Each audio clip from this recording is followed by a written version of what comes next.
Hello বন্ধুরা, আমি আজ আবার আপনাদের জন্য একটি নতুন গল্প নিয়ে চলে এলাম। গল্পের নাম বনগা লোকাল।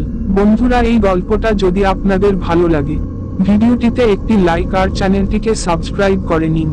বন্ধুরা, সাবস্ক্রাইব করতে তো পয়সা লাগে না, দয়া করে চ্যানেলটিকে সাবস্ক্রাইব করে দিন।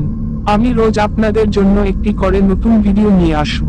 আর আপনারা যদি ভিডিওতে লাইক আর চ্যানেলটিকে না সাবস্ক্রাইব করেন, তো নতুন করে ভিডিও বানাতে ভালো লাগে না। দয়া করে চ্যানেলটিকে সাবস্ক্রাইব করেন। চলুন এবার গল্পে আসা যাক। গল্প বনগা লোকাল। বনগা লোকাল ট্রেনে প্রতিদিন হাজার হাজার মানুষ যাতায়াত করে। বিভিন্ন শ্রেণীর মানুষ, ভিন্ন ভিন্ন জীবনের গল্প। কেউ কাজে যাচ্ছেন, কেউ বাড়ি ফিরছেন, আবার কেউ বা বন্ধুর সাথে দেখা করতে।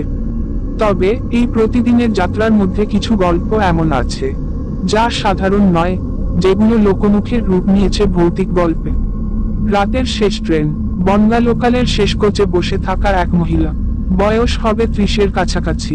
লম্বা চুল, শাড়ি পরা, চোখে অদ্ভুত এক দৃষ্টি, যেন অনেক কিছুর সাক্ষী। তার পাশে বসা এক প্রবীণ লোক তাকে জিজ্ঞাসা করলেন, মা, কোথায় যাবেন? মহিলা মৃদু হেসে বললেন, যেখানে ট্রেন নিয়ে যাবে।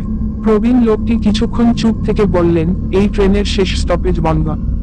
এরপর কোনো ট্রেন নেই, আপনি নামবেন কোথায়? মহিলা আবারও মৃদু হেসে বললেন, আমার স্টপেজ বনগা নয়, আরো পরে। প্রবীণ লোকটি অবাক হয়ে বললেন, বনগার পরে তো কোনো স্টেশন নেই। মহিলা আবারও তার মৃদু হাসি হাসলেন এবং জানালার দিকে তাকালেন। হঠাৎ ট্রেনের ভিতর শীতল বাতাস প্রবাহিত হতে লাগলো। কোচের যাত্রীরা সবাই একে অপরের দিকে তাকিয়ে থাকলো। কেউ কেউ জানালার পাশে বসা ওই মহিলার দিকে সন্দেহের চোখে তাকালেন। তার উপস্থিতি যেন এই শীতলতার কারণ। এমন সময় ট্রেনের ভিতর থেকে কেউ একজন কাঁপতে কাঁপতে বলল, এই ট্রেনে আগে কখনো এমন শীতল বাতাস বইতে দেখিনি।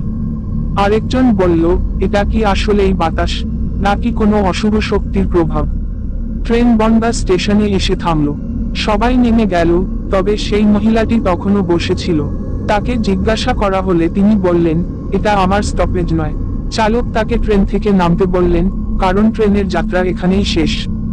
মহিলা ধীরে ধীরে উঠে দাঁড়ালেন এবং ট্রেন থেকে নেমে গেলেন। কিন্তু স্টেশনে নামার পর যখন লোকজন তাকে খুঁজতে গেল, তখন তিনি কোথাও নেই, একদম অদৃশ্য হয়ে গেছেন। সবাই অবাক হয়ে পরস্পরের দিকে তাকাতে লাগলো। কেউ কেউ বলল, এটা কোনো সাধারণ মহিলা নয়। এই ঘটনার পর বনগা লোকাল ট্রেন নিয়ে আরো কিছু অদ্ভুত ঘটনা ঘটতে থাকে। একদিন এক বৃদ্ধা, যে প্রায়ই এই ট্রেনে যাতায়াত করতেন, হঠাৎ স্টেশনে নেমে গিয়ে বললেন, আমি সেই মহিলাকে চিনেছি। সে তো বহু বছর আগে এক ট্রেন দুর্ঘটনায় মারা গিয়েছিল। লোকজন তার কথা শুনে অবাক হয়ে গেল। বৃদ্ধা বললেন, তখন তার বয়স ছিল মাত্র 30।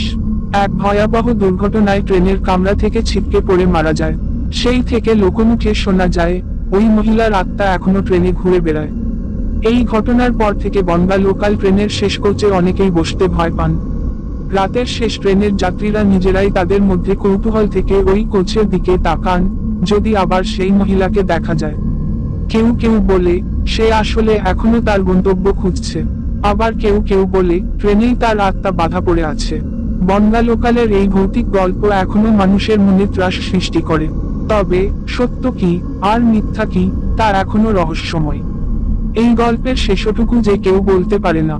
হয়তো আপনি যদি বনগা লোকালের শেষ ট্রেনে চড়েন, তবে হয়তো আপনিও এই রহস্যের একটি অংশ হতে পারেন।